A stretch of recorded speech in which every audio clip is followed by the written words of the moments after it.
bearer in India had two large pots, each hung on each end of the pole which he carried across his neck. One of the pots had a crack in it, and while the other pot was perfect and always delivered a full portion.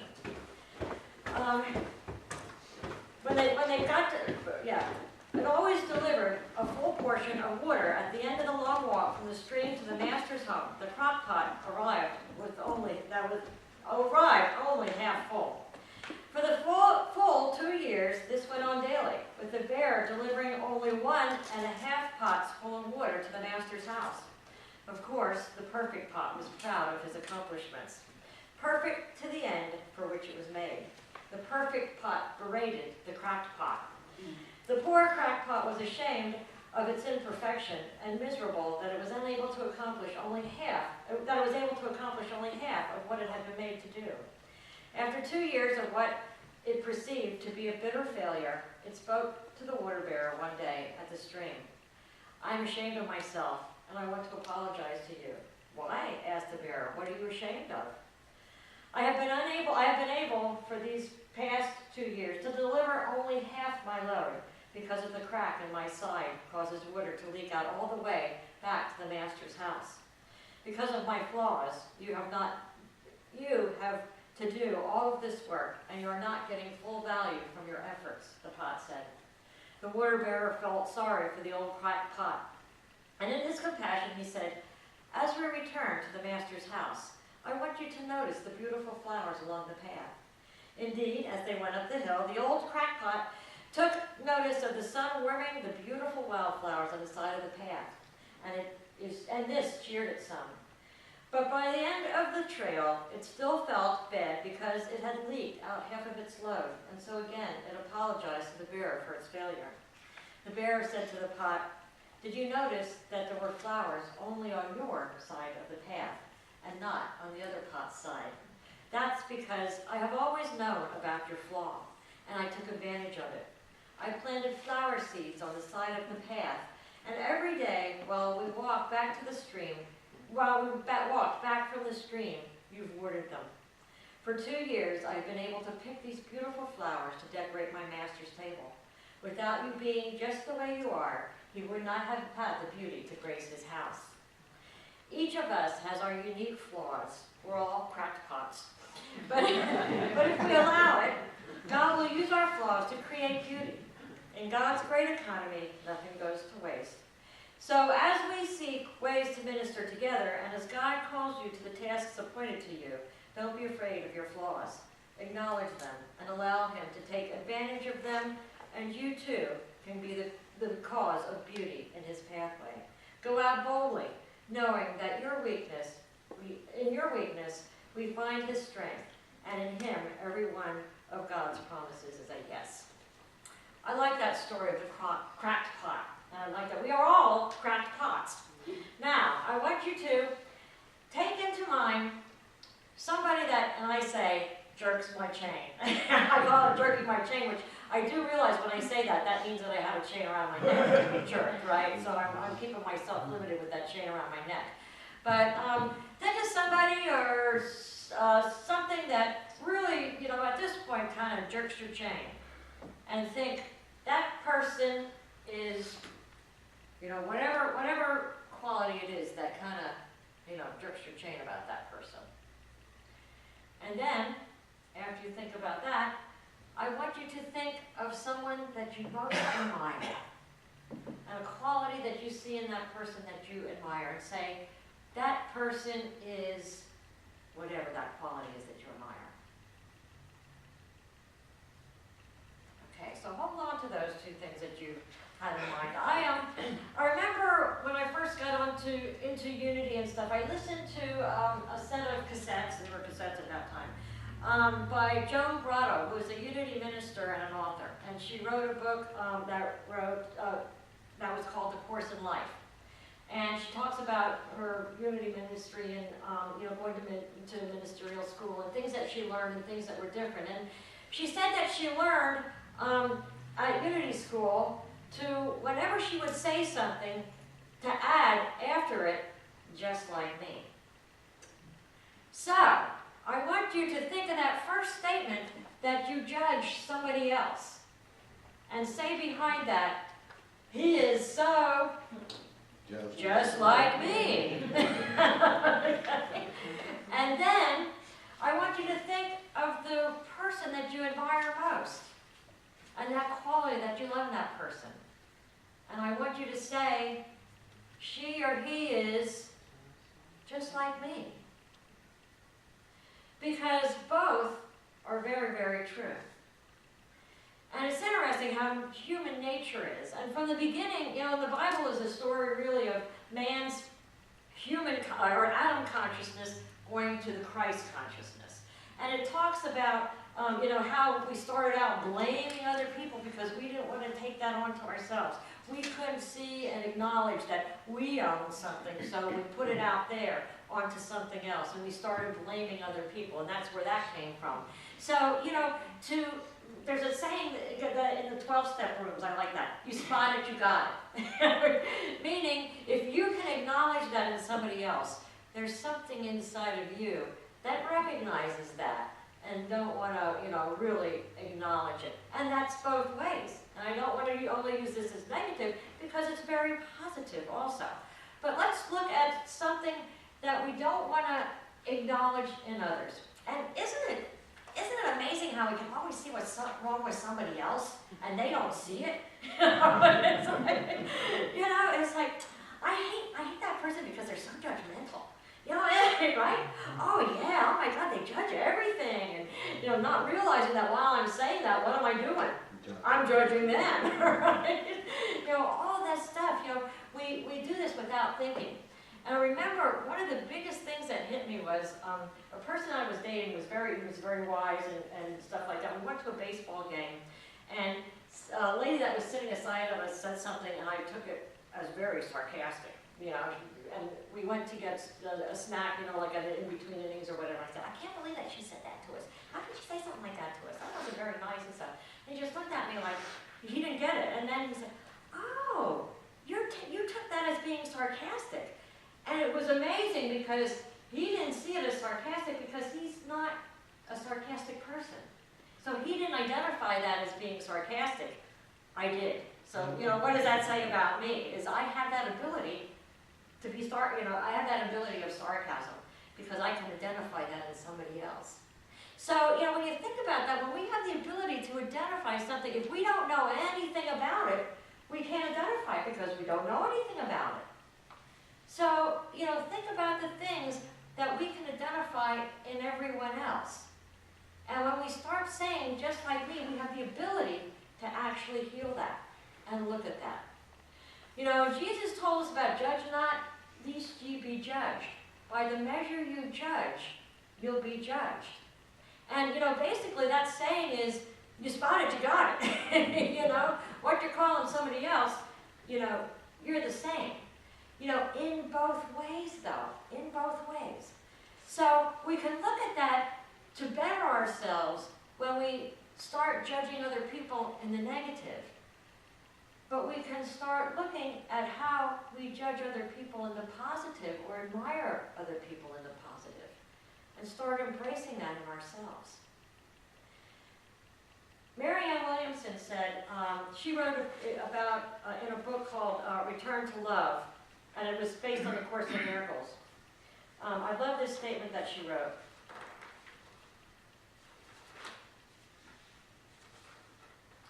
She wrote, our deepest fear is not that we are inadequate. Our deepest fear is that we are powerful beyond measure. It is our light, not our darkness, that most frightens us. We ask ourselves, who am I to be brilliant, gorgeous, talented, fabulous? Actually, who are you not to be? You are a child of God. Your playing small does not serve the world. There is nothing enlightened about shrinking so that other people won't feel insecure around you. You are all meant to shine as children do. We were born to make manifest the glory of God that is within us. It's not just in some of us, it's in every one of us. And as we let our own light shine, we unconsciously give other people permission to do the same. As we are liberated from our own fear, our presence automatically liberates us. I think that's an awesome, awesome take that and think about that.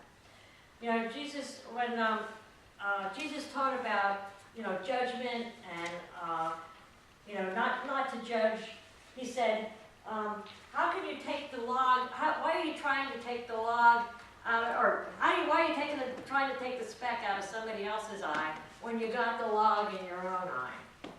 You know, it's so easy to look out here and so hard to look in here. And we've been taught, you know, that it's not good to, you know, love ourselves, to feel good about ourselves, to let our light shine. You know, we should kind of put, you know, put back a little. But why not? You know, I love this. You know, it's let your light shine, and it allows other people to shine also. You know, because we have so much great things inside of us. And how do we identify what we have inside of us? What do we see in other people? What we see in other people, we have inside us. So instead of sitting and admiring other people for what they have, let that shine. You know, let that shine. And instead of sitting there and acknowledging what other people have on the negative, look at ourselves and heal it. You know, we are given an opportunity just by how we look at other people and how we look at the world to know ourselves. And so often, it's so hard to know ourselves because we're afraid. We're afraid to know ourselves. We're afraid to know who we are. You know, Jesus said, do not judge so that you will not be judged. For in the way you judge, you will be judged. And by the standard of measure, and by your standard of measure, it will be measured to you. Why do you look at the speck in your own brother's eye, but do not notice the log in your own eye? Or how can you say to your brother, let me take the speck out of your eye, and behold the log in your own eye? First, take the log out of your own eye, and then you will clearly see to take the speck out of your brother's eye. It goes both ways. You know, we don't acknowledge the things that we look as imperfection in ourselves. And we put it on our brother, but, you know, just like the crock pot. You know, the crock pot, what he thought was his imperfection really was not his imperfection. It was used for the good. And that's what happens is once we start acknowledging what we see as an imperfection, we see the beauty in it. We can see the beauty in it. We can make something beautiful out of it. And once we see the perfect in somebody else, we can acknowledge it in ourselves and we can start using it. And, you know, sometimes that's called empathy, right?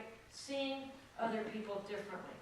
Instead of seeing them in a judgmental way, seeing them through empathy. Because when we see somebody and we're willing to judge them or ready to judge them, and we stop and we say, just like me, you know, it stops us in our tracks and makes us think, gee, how am I like that?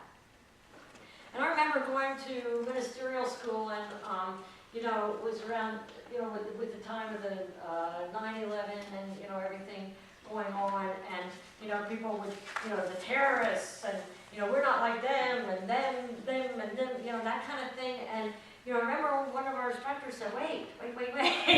You know, here we are judging. You know, well, we're not like that. And we all have something like when we judge somebody, it's like, well, this is different because they really are. Right? This is different because they really are.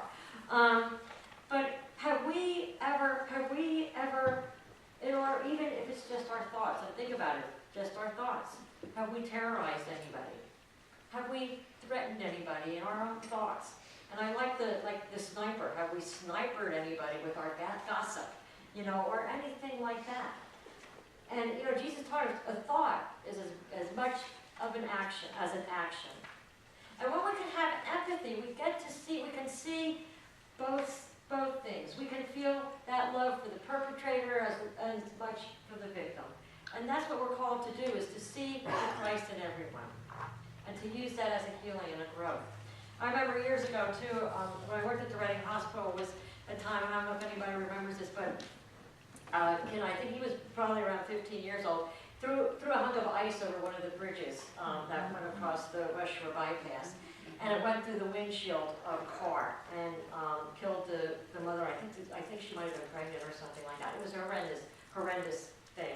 And, you know, people were so mad at the young man and felt sorry for the lady. And of course, that's the first thing that comes to mind. And at that time, I had a 15-year-old son who did dumb stuff without thinking. And I felt compassion for that young man because I thought he might have done that not knowing it was going, he didn't do that on purpose to hit a car. He did that not thinking of consequences. And now the rest of his life is totally changed. You know, and when I said that, you know, I said, well, what about the young man? And it was like everybody was horrified that I would even think about, thinking about that person. But, and I could, because I was in that situation of thinking that could have been my son doing that, without thinking, without, doing it on purpose or whatever. But it's a matter of when we open up our hearts and we look with empathy, we look at non-judgmental, in a non-judgmental way, saying, there, but for the grace of God, there go I. We get to see things so differently. We get to see people differently. We get to see with love. We get to see with empathy. And we get to see ourselves in a bright light, because those things that we identify in other people that are great, we get to see them in ourselves. And when we acknowledge that, we can shine. We can shine and we can share that. And we don't have to put our light under the bushel. So we can use it in both ways. I love this story about puppies for sale. A store owner was tacking a sign above the door that had puppies for sale. Signs like that have a way of attracting small children, and sure enough, a little boy appeared under the store owner's sign. "How much are you selling the puppies for?" he asked. The store owner replied, "Anywhere from $30 to $50. The little boy reached in his pocket and pulled out some change. "I have $2.37, he said. "Can I please look at them?" The store owner smiled and whistled, and out of the kennel came Lady, who ran down the aisle of the store, followed by 5 teeny tiny balls of fur. One puppy was lagging considerably behind. Immediately, the little boy singled out the lagging, limping puppy and said, "What's wrong with that little dog?" The store owner explained that the veterinarian had examined the little puppy and had discovered it didn't have a hip socket. It would always limp. It would always be lame. The little boy became excited. "That is a puppy I want to buy." The store owner said, "No, you don't want to buy that little dog. If you really want to, I'll give him to you. If you really want him, I'll give him to you." The little boy got quite upset. He looked straight in the owner's eye, pointing his finger and said, "I don't want you to give him to me. That little dog is worth every bit as much as all the other dogs, and I'll pay full price. I'll give you the $2.37 now and 50 cents a month until I have him paid for." The store owner countered, "You really don't want to buy this little dog. He's never going to be able to run and jump and play with you like the other puppies." To his surprise, the little boy reached down and rolled up his pant leg to reveal the badly twisted, crippled left leg, supported by a big metal brace. He looked up at the store owner and softly replied, "Well, I don't run so well either, and the little puppy will need someone who understands." We all need someone who understands. It's a matter of being able to understand instead of to judge. Instead of judging, to understand that other person, and also to bring it back and understand ourselves. Because in judging, other people, or putting it on other people, we're afraid to look at ourselves and afraid to embrace those things that we call imperfections. And to know that they're not imperfections. They're perfect just the way they are. They're perfect just the way they are. We have them for some reason, and if it's for our growth, then we use it for our growth, whatever. But it's a matter of looking at another and knowing that we're the same. And judging not by appearance. So, any comments? You have a way to wet tissue.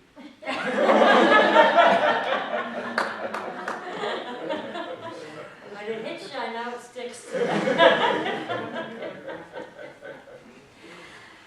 And when I was hit, last week with things, and, I need to look at those. I need to look at those and say, if it struck something, then it's there. And I need to look at that. And what do I need to change? What do I need to change? What is it mine to own? What is it mine to let go? Because, sometimes, and we have to look at that when people judge us, sometimes it's not about us as being judged, it's about them as the judger. So, but it's a matter of taking time to look at things and actually saying, do I own some of this stuff? And then taking responsibility for it. Take what we need and leave the rest. Can you talk about that a little bit more? How do you really know if you own it or if you're just making an observation? Do you know what? Well, first of all, I think if you make an observation, like I say, if you make, like you spotted, you got it. If you do see it, but does it have a twinge of emotion? Usually they say that if it has a twinge of emotion, then there's something going on with you. So, if there's a twinge of emotion, and that's forgiveness also, and because part of this with judgment is forgiveness, goes along with forgiveness too. Once we can drop that twinge of emotion, we know that we have truly forgiven. Once we realize that it was for our growth, once we realize that nothing really happened, but it was our perception and things like that, when we can drop that twinge of emotion, we know we have truly forgiven. Does that help? Anything else? All righty. We'll take these thoughts into meditation.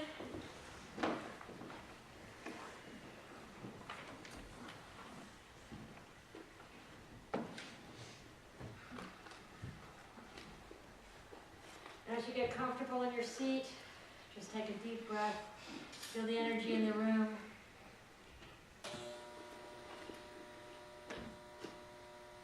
Feel the love of the person sitting next to you or sitting near to you. And know that you feel that love because of the love that's inside of you. You can feel that person is loving, just like me.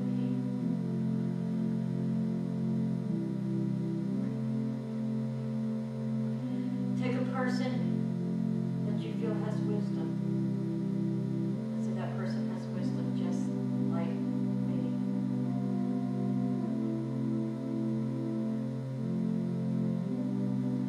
Think about all the things that you admire about Jesus.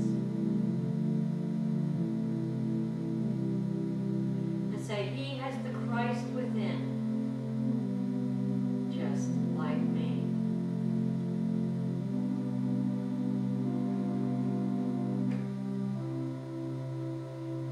Feel those wonderful qualities. And make a commitment to let those shine.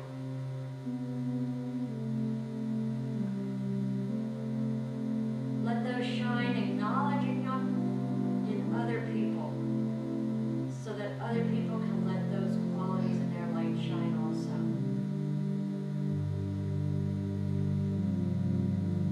As we focus on God qualities within each other and within ourselves, the need to judge will dissipate. The need to see flaws and identify wrongs will automatically fall apart. For what we focus on grows.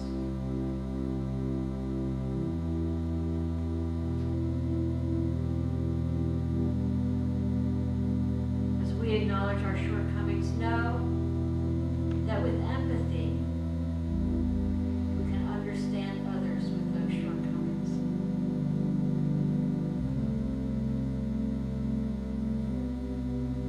Know that we are all one, all on our spiritual path. And we're here to guide one another, to help one another,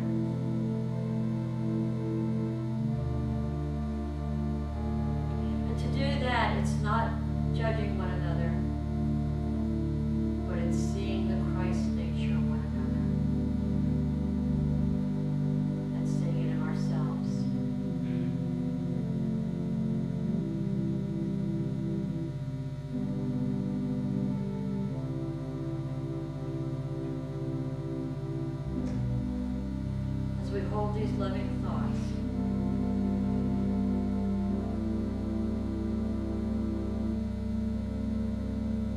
I ask you to commit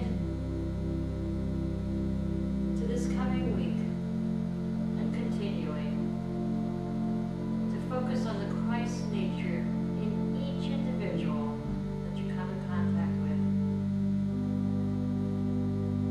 And recognizing that whatever quality you identify in them is just like me.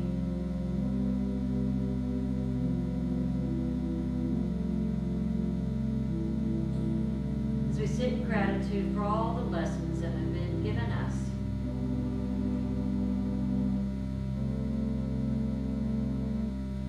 we know that through Christ that strengthens us, we can do all great things.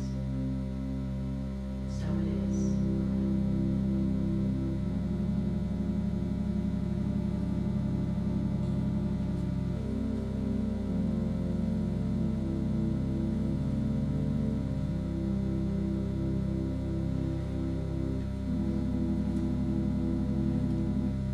So I invite you when you're ready to open your eyes and come into this room.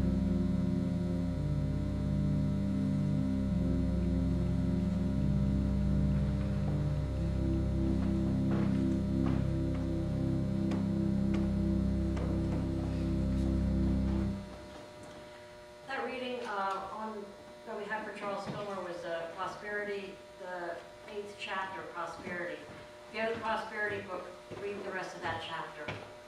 It's really, really good on judging others and, thoughts that we hold. So I invite you to, and I think we might have it in there if you want to, in the lending library, if you want to take a look.